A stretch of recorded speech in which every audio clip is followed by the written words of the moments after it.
नमस्कार। आज हम एक बहुत ज़रूरी सवाल पर बात कर रहे हैं जो उत्तर प्रदेश में ज़मीन खरीदने से जुड़ा है। सवाल ये है कि क्या कोई ऐसा व्यक्ति जो एससी या एसटी समुदाय से नहीं है, वो इस समुदाय के किसी सदस्य से कृषि भूमि खरीद सकता है? ये जानना कई लोगों के लिए अहम है। जी। इस परिस्थिति काफी हद तक साफ है। उत्तर प्रदेश राजस्व संहिता 2006 है और खासकर उसकी धारा 98। ये धारा मूल रूप से रोक लगाती है। रोक लगाती है। हाँ, मतलब एससी एसटी समुदाय के किसी व्यक्ति की कृषि भूमि, वो भूमि जो खतौनी में संक्रमणीय भूमिधर के तौर पर दर्ज हो, उसे किसी गैर एससी एसटी व्यक्ति को बेचने या ट्रांसफर करने पर।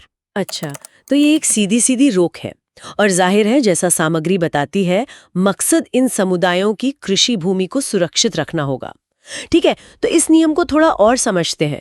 क्या ये बिल्कुल पक्की रोक है या इसमें कोई गुंजाइश है? देखिए, सामान्य नियम तो यही है कि हस्तांतरण प्रतिबंधित है, रोक है। लेकिन जैसा कानूनों में अक्सर होता है, कुछ अपवाद भी हैं। हाँ। यहाँ सबसे महत्वपूर्ण है जिलाधिकारी यानी डीएम, डिस्ट्रिक्ट मजिस्ट्रेट की पूर्व अनुमति। पहले से परमिशन लेनी होगी। अच्छा, डीएम की अनुमति। और ये अनुमति किन आधारों पर मिल सकती है? क्या कोई भी बस अप्लाई कर सकता है? नहीं, ऐसा नहीं है। जो जानकारी है उसके मुताबिक कुछ खास आधार हैं। पहला, जैसे अगर बेचने वाले एससी एसटी व्यक्ति का कोई कानूनी वारिस, मतलब उत्तराधिकारी ना हो, कोई है ही नहीं आगे। या फिर दूसरा, अगर वो व्यक्ति यूपी छोड़कर कहीं और किसी दूसरे राज्य में स्थायी रूप से बस गया हो, परमानेंटली। ऐसी स्थितियों में वो डीएम साहब के पास अर्जी दे सकता है भूमि बेचने की अनुमति के लिए। और फिर डीएम जांच करते होंगे? बिल्कुल, पूरी जांच पड़ताल के बाद ही वो फैसला लेते हैं कि अनुमति देनी है या नहीं। यहाँ पर एक प्रैक्टिकल बात जो सुनने में आती है वो ये है कि कई बार प्रॉपर्टी डीलर या कुछ लोग जिन्हें भूमाफिया कहा जाता है, वो शायद इस नियम से बचने का रास्ता निकालते हैं। हाँ, ये बात सामने आती है। जैसे वो एससी एसटी समुदाय के लोगों से शायद कुछ सस्ते में जमीन खरीदते हैं और कभी-कभी अपने ही किसी एससी एसटी व्यक्ति के नाम पर खरीद लेते हैं, जिसे सामग्री में पॉकेट पर्सन कहा गया है। जी, ये एक तरीका है जो कुछ लोग अपनाने की कोशिश करते हैं। और फिर उस बड़ी कृषि भूमि पर छोटे-छोटे प्लॉट काट देते हैं, 50 गज 100 गज के, और उन्हें गैर एससी खरीदारों को ऊंची कीमतों पर बेचते हैं।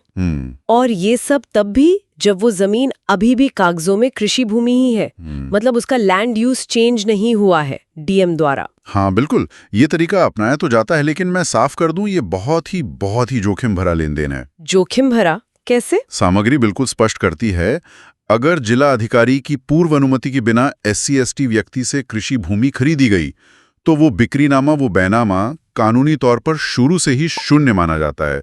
वॉइड अब इनिशियो जिसे कहते हैं। शून्य मतलब कानून की नजर में वो सौदा हुआ ही नहीं। बिल्कुल जीरो। उसे कभी भी किसी भी समय सिविल कोर्ट में चुनौती देकर रद्द कराया जा सकता है, क्योंकि यह सीधा सीधा धारा 98 का उल्लंघन है, कानून का उल्लंघन। अच्छा, और दाखिल खारिज का क्या? म्यूटेशन जिसे कहते हैं, रिकॉर्ड में नाम चढ़ाना, क्या वो हो जाता है ऐसी जमीन का? देखिए, कायदे से तो नहीं होना चाहिए। जब दाखिल खारिज की प्रक्रिया होती है कृषि भूमि की, तो उसमें एक तहसीलदार या संबंधित अधिकारी ये देखते हैं कि कहीं बेचने वाला एससी एसटी और खरीदने वाला गैर एससी एसटी तो नहीं। अगर ऐसा है तो फिर वो डीएम की अनुमति का सबूत मांगते हैं। लेकिन अगर किसी ने गलत जानकारी दे दी, मान लीजिए हलफनामा दे दिया कि हम एससी एसटी नहीं हैं। हाँ, ये संभव है कि गलत जानकारी देकर या तथ्यों को छुपाकर दाखिल खारिज करा भी लिया जाए। लेकिन यहाँ समझने वाली बात यह है कि अगर मूल बिक्री ही गैरकानूनी है, शून्य है, तो उस पर आधारित दाखिल खारिज भी अवैध ही रहेगा। उसे भी बाद में चुनौती दी जा सकती है और रद्द कराया जा सकता है। तो मतलब खरीदार के सर पे तलवार लटकी रहती है एक तरह से। बिल्कुल। इसीलिए खरीदार को बहुत ज्यादा सतर्क रहने की जरूरत है, खास तौर पर उत्तर प्रदेश में कृषि भूमि लेते समय। पहले ये पक्का करें कि बेचने वाला कौन है, कहीं वो एससी एसटी समुदाय से तो नहीं। और एक और जरूरी बात, अगर जमीन का दाखिल खारिज हो रहा है तो इसका मतलब है कि वो कानूनी तौर पर कृषि भूमि ही है, भले ही कोई उसे आवासीय प्लॉट बताकर बेच रहा हो। अच्छा, ये फर्क कैसे पता चलेगा? जो वास्तविक आवासीय या व्यावसायिक भूमि होती है, उसका रिकॉर्ड नगर निगम या नगर पंचायत में होता है, वहां दाखिल खारिज नहीं होता। ठीक है, ये महत्वपूर्ण जानकारी है। तो कुल मिलाकर निचोड़ ये है कि उत्तर प्रदेश में SC/ST समुदाय के व्यक्ति से कृषि भूमि खरीदते समय अगर खरीदार उस समुदाय से नहीं है तो जिलाधिकारी की पूर्व अनुमति अनिवार्य है, मैंडेटरी है।